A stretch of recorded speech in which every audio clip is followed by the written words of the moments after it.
Да, защото може да се обърне. Той не се държи въобще.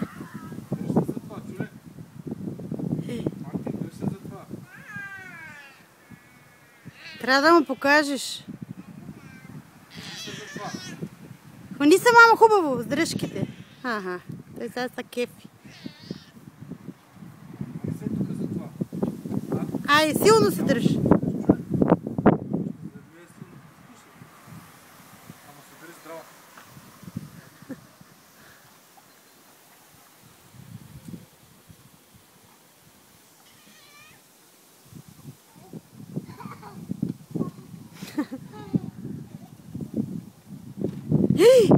Такова, то ще отиде напред. Седни, бе!